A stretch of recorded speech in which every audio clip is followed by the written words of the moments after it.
Jesus nos chama a uma fé autêntica, aberta ao inesperado de Deus, e nos lembra que a missão da igreja é a sua missão, e muitas vezes essa missão será rejeitada, mas no fim a graça prevalecerá.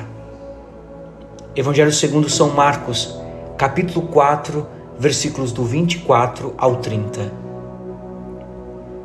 Meus irmãos e minhas irmãs, o relato do Evangelho de hoje não nos fornece muitos detalhes para compreendermos as razões da forte indignação que toma conta dos habitantes de Nazaré quando Jesus retorna à sua pátria.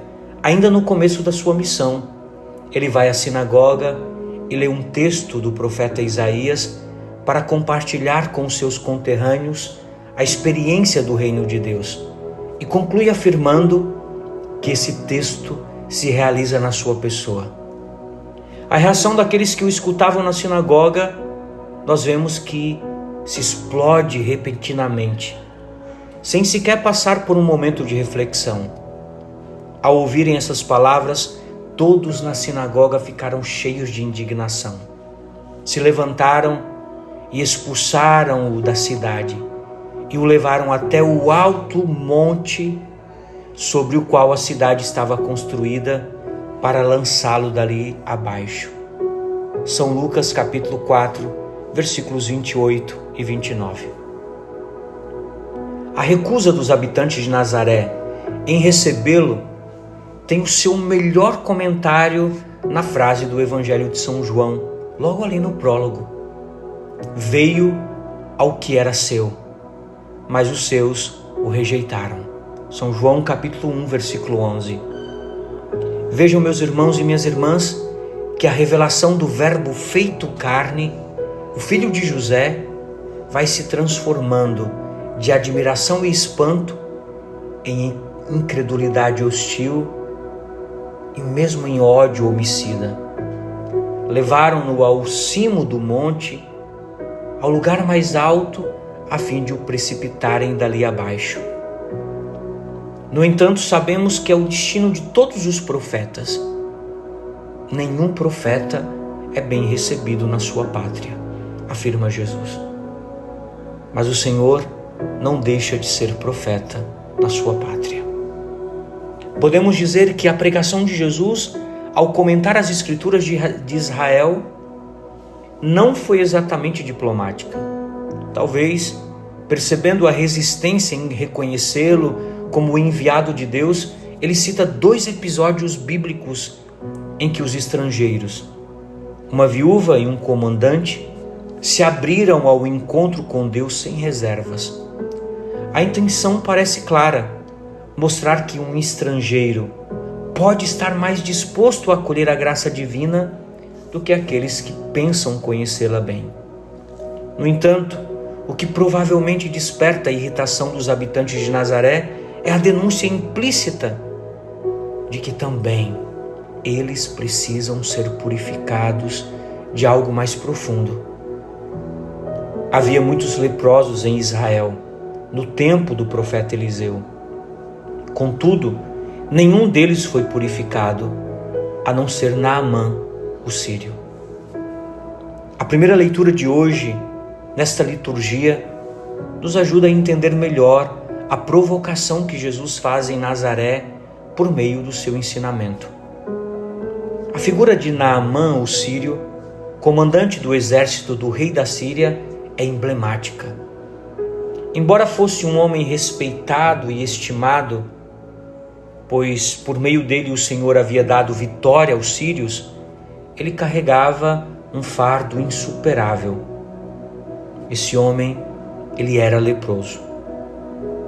2 Reis, capítulo 5, versículo 1. Ao saber da existência de um profeta em Samaria que poderia curá-lo, Naamã parte para Israel com uma carta do rei da Síria e uma grande oferta de riquezas. O rei de Israel, ao receber o pedido, reage com indignação, temendo que seja um pretexto para a guerra. O próprio Naamã se irrita quando o profeta Eliseu, sem sequer recebê-lo, envia apenas um mensageiro para lhe dizer que mergulhe 7 vezes no Jordão para ser curado. Somente a palavra sensata de seus servos o convence a obedecer. Meu pai, se o profeta te tivesse pedido algo difícil, não farias? Quanto mais agora que ele apenas te disse: banha-te e serás purificado. 2 Reis, capítulo 5, versículo 13.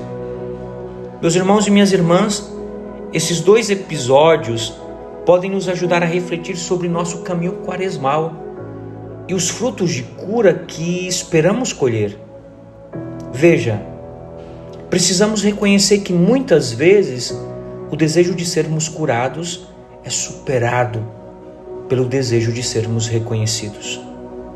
No fundo, de cada sofrimento há sempre uma ferida de identidade, um grito de solidão que relutamos em ouvir.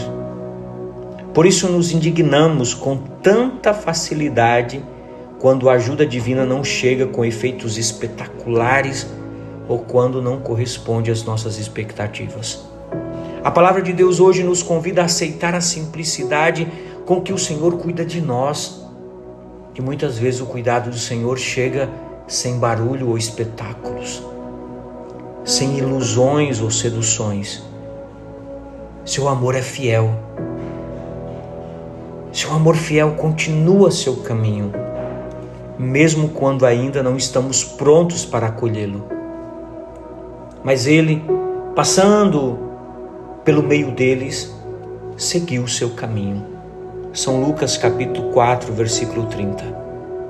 Na expressão de Jesus, nenhum profeta é bem recebido em sua pátria, no versículo 24 do Evangelho de hoje, o termo grego utilizado é profetes, que designa a palavra profeta e se origina do prefixo pro, que quer dizer antes, e femi, que significa falar, indicando alguém que fala em nome de Deus, ou seja, aqui Jesus se identifica com a tradição profética, mas também antecipa sua rejeição.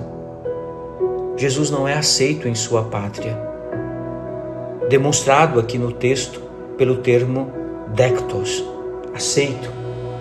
Já havia aparecido no versículo 19 desse capítulo 4, quando se falava do ano da graça do Senhor, mostrando um contraste entre a aceitação divina e a rejeição humana, que tem seu cume na frase: expulsaram Jesus para fora da cidade.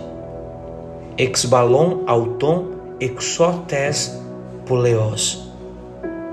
Originário do verbo grego ekbalo, que lembra a expulsão dos demônios por Jesus, indicando uma inversão aqui. Ao invés de acolher a libertação que é dada por Jesus, o povo expulsa o libertador, aquele que tem a capacidade de dar vida nova. Em síntese, Jesus se coloca na linha dos profetas rejeitados, como Elias e Eliseu, e antecipa sua própria rejeição em Jerusalém. A referência a Elias e Eliseu mostra que Deus age além das fronteiras de Israel, anunciando a salvação universal. Meus irmãos e minhas irmãs, nós muitas vezes somos como os habitantes de Nazaré. Temos preconceitos sobre Deus e resistimos à sua ação quando ela nos desafia. A Quaresma, por exemplo, é um bom tempo, é um tempo oportuno para revisar nossas atitudes de fechamento à graça, porquanto o grande perigo é termos uma fé acomodada. Isso nos alerta contra uma vida espiritual superficial, que busca apenas conforto e milagres, mas não aceita o chamado à conversão. Jesus nos chama a uma fé autêntica, aberta ao inesperado de Deus. E nos lembra que a missão da igreja é a sua missão, ou seja, a missão do próprio Cristo. E essa missão será muitas vezes rejeitada.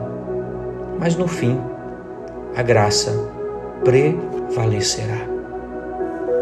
O Senhor foi expulso, o Senhor foi rejeitado, mas que na sua vida Ele seja acolhido como único e verdadeiro Senhor.